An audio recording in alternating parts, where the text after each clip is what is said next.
अजातशत्रु के गुरुकुल में अनजान घुड़सवार तलवार लेकर प्रवेश कर चुके थे।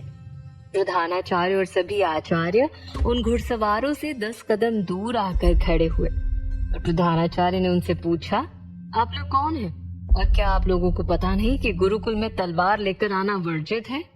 उनमें से सबसे आगे खड़ा व्यक्ति तेज आवाज में चिल्लाते हुए कहता है, प्रधानाचार्य, यदि आप इन विद्यार्थियों को सही सलामत जीवित देखना चाहते हैं तो जैसा हम कह रहे हैं वैसा कीजिए। लेकिन आप लोग, प्रधानाचार्य आगे कुछ बोल पाते उस व्यक्ति ने उन्हें बीच में ही रोकते हुए कहा, हमने चारों तरफ से आपके गुरुकुल को घेर लिया है। यदि आपने हमारी बात नहीं मानी तो आप में से कोई भी जीवित नहीं बचेगा। उन सबसे दूर खड़ा अजातशत्रु उन सबकी बातें सुन रहा था। उसने गुरुकुल की सीमा के बाहर देखा तो बाकी घुड़सवार उन्हें घेर कर खड़े थे। तभी धैर्य भी अजातशत्रु के पास आ गया। तभी प्रधानाचार्य ने उस घुड़सवार से पूछा, आपकी मांग क्या है? क्या चाहते हैं आप हमसे? घुड़सवार ने वहां खड़े सभी विद्यार्थियों की तरफ इशारा करते हुए कहा, हमें अवध के, काशी के और चेदी के राजकुमारों को सौंप दीजिए, फिर हम आपको कुछ भी नहीं करेंगे। जैसे ही धैर्य ने ये सुना कि वो अवध के राजकुमार मतलब उसे ही पूछ रहे हैं तो वो तुरंत अजातशत्रु से कहता है, लोग हमें क्यों ढूंढ रहे हैं? यही सवाल प्रधानाचार्य ने उस घुड़सवार से पूछा, आखिर आपको ये तीनों राजकुमार क्यों चाहिए? तब उस घुड़सवार ने कहा, हम यहाँ सवाल का जवाब देने नहीं बैठे, हमें उन तीनों राजकुमारों को सौंप दीजिए, उसके पश्चात हम शांति से यहाँ से चले जाएंगे। प्रधानाचार्य ने उन्हें उन तीनों राजकुमारों को देने से मना कर दिया और गुरुकुल से बाहर जाने के लिए सख्त निर्देश भी दिए। लेकिन घुड़सवार जाने की बजाय भड़क उठे और वो प्रधानाचार्य से कहते हैं, लगता है हमारी बात समझ नहीं आ रही, अब कोई भी नहीं बचने वाला। इतना कहकर घुड़सवार ने अपने बाकी सभी आदमियों से कहा, ढूंढ कर निकालो उन तीनों राजकुमारों को और जो रास्ते में आए उसे काट देना। देखते ही देखते बाकी घुड़सवार गुरुकुल पर आक्रमण कर देते हैं कि देखकर जितने भी राजकुमार और उनके आचार्य थे वो सभी उनसे लड़ने के लिए आगे आ गए। लेकिन अजातशत्रु अभी भी अपने स्थान पर खड़ा था। चलो अजातशत्रु इन्हें मजा चखा कर आते हैं, ये बोलकर राजकुमार धैर्य भी उनसे निपटने के लिए जाने लगे। लेकिन अजातशत्रु वहीं खड़े रहे और सब ऐसे देख रहे थे मानो उन्हें इन सब से कोई फर्क नहीं पड़ता था। मीरन भी वहां से उन बच्चों को बचाने के लिए चला गया जो निहत्थे थे और कमजोर थे। पूरे गुरुकुल में हाहाकार मच चुका था। देखते ही देखते कमजोर विद्यार्थी एक किनारे पर जाकर छुप गए।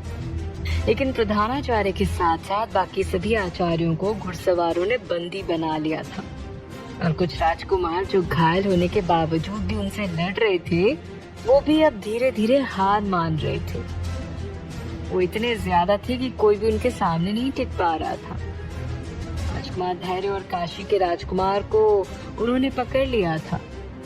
उन्होंने सभी को घुटनों के बल उनके हाथ बांधकर बिठा रखा था। उन दोनों को बंदी बनाने के बाद उन घुड़सवारों के प्रमुख ने आदेश देते हुए कहा, जाओ जाकर चेदी के राजकुमार को ढूंढो, यदि वो खुद सामने ना आए तो एक एक करके सभी को मार देना। प्रधानाचार्य जिनके हाथ बांध दिए गए थे उन्होंने विनती करते हुए कहा, ऐसा मत कीजिए, इस विद्या के मंदिर में नरसंहार एक पाप है, भगवान से डरिए, इन कमजोर और निर्दोष बालकों को जाने दीजिए। लेकिन उस घुड़सवार पर इन सब बातों का कोई असर नहीं हो रहा था, बल्कि उसने आगे कहा, ये कमजोर और निहत्थे बालक कभी नहीं हो सकते। आपके गुरुकुल के एक विद्यार्थी ने आज हमारे एक साथी की जंगल में हत्या कर दी थी और उसका दुस्साहस तो देखिए, उसने उसकी जान भी बचाने की कोशिश नहीं की। खैर, यदि वो ना होता तो यहाँ तक हम जंगल के रास्ते से कभी नहीं पहुँच पाते। जैसे ही मीरन ने ये सुना वो बुरी तरह से घबरा गया। उसने कहा, इसका मतलब राजकुमार अजातशत्रु का अंदेशा सही निकला, ये लोग हमारा पीछा कर रहे थे ताकि जंगल के उस गुप्त रास्ते से गुरुकुल तक पहुंच सके। राजकुमार धैर्य भी बुरी तरह से घायल थे, लेकिन वो अभी भी लड़ने के लिए उठने की कोशिश कर रहे थे। उन्होंने कहा, कमजोर निहत्थे बालकों पर आक्रमण करके तुमने ये सिद्ध कर दिया है कि तुम कितने बड़े कायर हो। घुड़सवार राजकुमार धैर्य की बात सुनकर बुरी तरह से चिढ़ गया। उसने एक जोरदार लात उनकी छाती पर दे मारी, जिससे राजकुमार धैर्य वहीं जमीन पर गिर पड़े और चिल्लाते हुए वो घुड़सवार कहता है, एकदम चुप। अब एक शब्द भी आपके मुख से निकला ना तो इन सबके सामने मारे जाओगे। उसी दौरान उनका एक साथी चेदी के राजकुमार को ढूंढने के लिए उन सभी बालकों के झुंड के पास गया, जो बंदी प्रधानाचार्य और सभी आचार्यों के साथ एक किनारे बैठे हुए थे। उसने उनसे चेदी के राजकुमार के बारे में पूछा, लेकिन वो बच्चे डरे हुए थे। उनमें से कोई कुछ भी बोल ही नहीं पा रहा था। तभी उस व्यक्ति को एक साथी ने चिल्लाते हुए कहा, अरे नहीं बता रहे हैं तो कौन से तेरे बच्चे हैं जो तू उनके जवाब की प्रतीक्षा कर रहा है? उठा तलवार और एक तरफ से काटना शुरू कर। उस व्यक्ति की आवाज सुनकर दूसरा आदमी अपनी तलवार उठा लेता है और उन बच्चों को मारने के लिए आगे बढ़ जाता है कि तभी एक आवाज आती है, बस बहुत हो गया तुम लोगों का तमाशा। जैसे ही सबने उस ओर देखा तो सामने से अजात शत्रु अपने काले घोड़े पर हवा की तेजी से दौड़ते हुए उस तरफ आए और उस व्यक्ति के हाथ से तलवार छीनकर निकल गए। एक तरफ अजात शत्रु उन घुड़सवारों से भिड़ गए थे तो दूसरी तरफ सोम ने राजकुमारी की बात मानने से इनकार कर दिया था, जिससे नाराज होकर राजकुमारी ने जवाब दिया, तो फिर तुम भी हमें सम्राट के पास जाने से नहीं रोक सकते, क्योंकि हम तुम्हें अपनी आंखों के सामने कुछ भी गलत नहीं करने देंगे। अब छोड़ो हमारा हाथ, हमें दर्द हो रहा है। तब सोम ने उसके हाथ की कलाई और भी कसकर पकड़ते हुए कहा, नहीं राजकुमारी, अब हम आपको तब तक नहीं छोड़ेंगे जब तक हमारा काम पूरा ना हो जाए। और क्या कहा आपने? आपकी आंखों के सामने? तो ठीक है, हम आपके सामने कुछ भी नहीं करेंगे। धीरे धीरे सोम की आंखों में शातिरता दिखाई देने लगी, जिसे देखकर राजकुमारी ने संदेह करते हुए पूछा, कहना क्या चाहते हो तुम? क्या मतलब है तुम्हारा? आपको कुछ ही देर में पता चल जाएगा राजकुमारी। सोम की बात सुनकर राजकुमारी को कुछ ठीक नहीं लगा। वो सोम से अपने हाथ को छुड़ाने लगी और जोर देते हुए कहती है, हमें जाने तो सोम। सोम राजकुमारी को जाने नहीं देना चाहता था, लेकिन उसने उन्हें धक्का देकर खुद से दूर कर दिया और राजकुमारी का हाथ छोड़ दिया और राजकुमारी लड़खड़ाकर पीछे की तरफ गिर पड़ी, जिससे द्वार पर बनी सीढ़ियों से उनका सिर टकरा गया और देखते ही देखते राजकुमारी बेहोश हो गई। राजकुमारी को इस अवस्था में देखकर सोम थोड़ा घबरा गया और उसका पूरा चेहरा पसीने से तर हो चुका था। उसने उसी वक्त राजकुमारी को संभाला और इधर उधर देखते हुए उन्हें अपने कमरे के कोने में ले जाने लगा। इधर राजकुमारी बेहोश हो गई थी तो वहीं सम्राट आम्रपाली का हाथ थामकर उसके पास बैठे हुए थे। दिन ढलने लगा था, आसमान में अंधेरा घिर चुका था। राजवैद्य आम्रपाली का निरीक्षण करके चले गए थे। सम्राट आम्रपाली के होश में आने की प्रतीक्षा कर रहे थे। वो आम्रपाली के चेहरे की तरफ ध्यान से देखते हुए कहते हैं, सबका ध्यान रखा आपने, लेकिन खुद का ख्याल नहीं रख पाई। क्या कहा था आपने हमसे? आप हमें बीमार नहीं देख सकती, तो क्या हम आपको इस तरह से देख सकते हैं आम्रपाली? कहते हुए सम्राट ने आम्रपाली का हाथ अपनी गोद में रख लिया और कहा, आम्रपाली, हम आपको आपके हिस्से की सारी खुशियां देना चाहते हैं। जो कष्ट आपने वैशाली में झेले हैं, उन सभी के बदले सारे सुख आपको देना चाहते हैं, लेकिन इस तरह तो बिल्कुल नहीं। जल्दी से ठीक हो जाइए आम्रपाली। अरे आप हमसे नाराज हो जाइए, हमसे लड़ लीजिए, लेकिन आंखें खोलिए। ऐसा कहते हुए सम्राट की आवाज भावुक होने लगी थी, लेकिन आम्रपाली में कोई हलचल नहीं हो रही थी।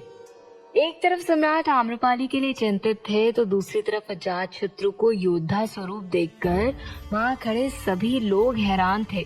इससे पहले वो घुड़सवार कोई प्रतिक्रिया दिखा पाता, उन्होंने देखा कि अजात शत्रु अपने हाथ में गुरुकुल की छत में लगे त्रिपाल को एक हाथ में लेकर उनकी तरफ वापस आ रहे हैं। अजात शत्रु ने अपने दूसरे हाथ में मशाल थाम रखी थी। कोई कुछ समझ ही नहीं पा रहा था कि वो क्या करने वाला है। देखते ही देखते अजात शत्रु ने सबसे पहले उस त्रिपाल को उन घुड़सवारों के रास्ते में फैला दिया और उस पर आग लगा दी। त्रिपाल में आग लगने की वजह से सभी घुड़सवार दूसरी तरफ हो गए और सभी विद्यार्थी और आचार्य एक तरफ। उन सब के बीच एक ऊंची लपट भरी आग ने दीवार खड़ी कर दी थी। जिसकी वजह से वो सारे घुड़सवार उस आग को पार करने की हिम्मत नहीं कर रहे थे। देखते ही देखते अजातशत्रु वहां से ओझल हो गया। हवा की तेजी से अपने दोनों हाथ में तलवार लिए उसने आधे से ज्यादा घुड़सवारों को मार गिराया था। वो ऐसे ऐसे तरीके अपना रहा था जिसकी कल्पना किसी भी आचार्य ने न की होगी। सभी आचार्य और छात्र अजातशत्रु के स्वरूप को देखकर हक्के बक्के रह गए थे। वो तलवारबाजी के ऐसे तरीके अपना रहा था कि सामने वाला प्रहार करने से पहले ही घायल हो जा रहा था। धीरे धीरे आग की लपटें कम होती गई और सामने का दृश्य साफ साफ दिखने लगा। फिर सामने की स्थिति देखकर प्रधानाचार्य और बाकी सबकी आंखें खुली की खुली रह गई।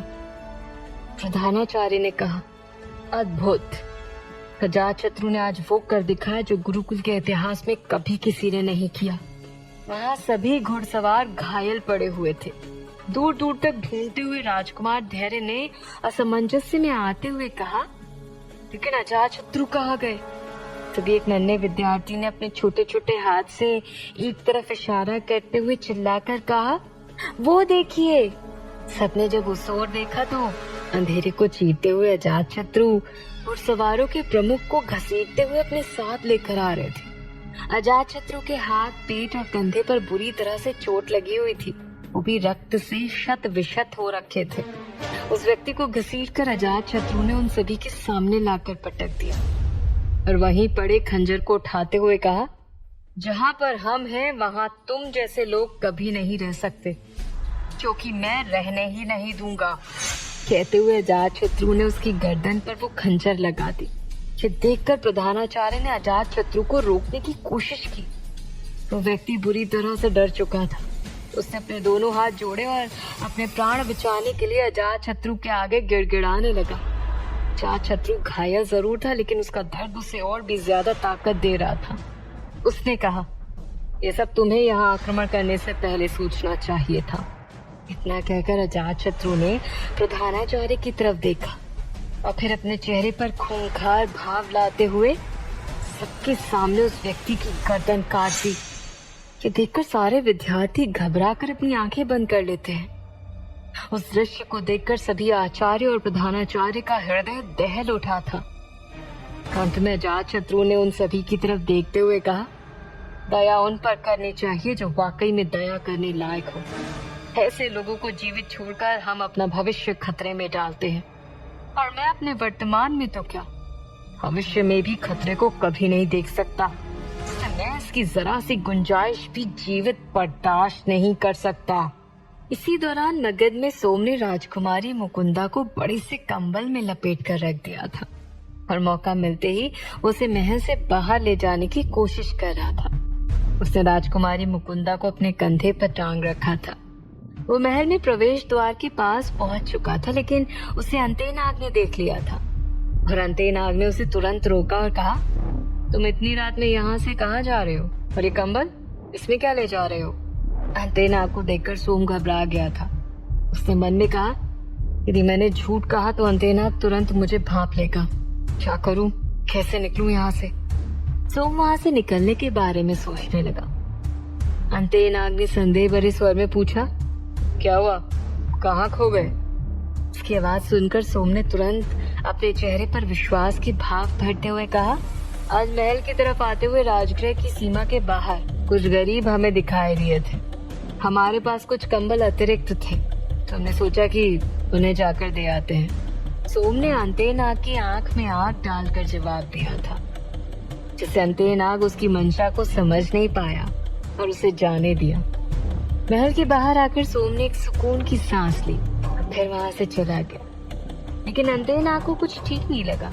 वो मन ही मन कहता है, हम प्रतिदिन राजगृह की सीमा के बाहर जाते हैं, लेकिन हमने तो कभी किसी को नहीं देखा जिसे सहायता की आवश्यकता हो। लेकिन फिर अंतेनाग ने उस पर ज्यादा ध्यान नहीं दिया और वहां से चला गया। आखिर कहाँ लेकर जा रहा था सोम राजकुमारी को? क्या चल रहा था उसके दिमाग में? अजातशत्रु के इस व्यवहार का आखिर क्या परिणाम होगा? क्या आम्रपाली ठीक हो पाएगी? जानने के लिए सुनते रहिए।